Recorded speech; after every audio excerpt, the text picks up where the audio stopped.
Hi guys, so we're gonna take this off. This is like a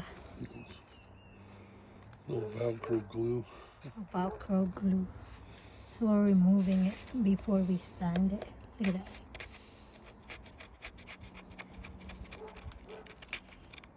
So that's how you do it. Just do it slowly and slowly. Need a paper towel.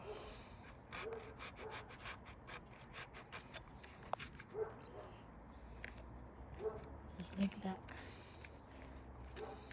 Okay, look at that. It's coming off. Okay, alright. Then we can use the sandpaper.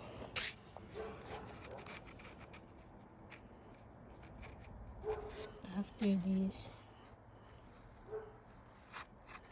Okay. Rest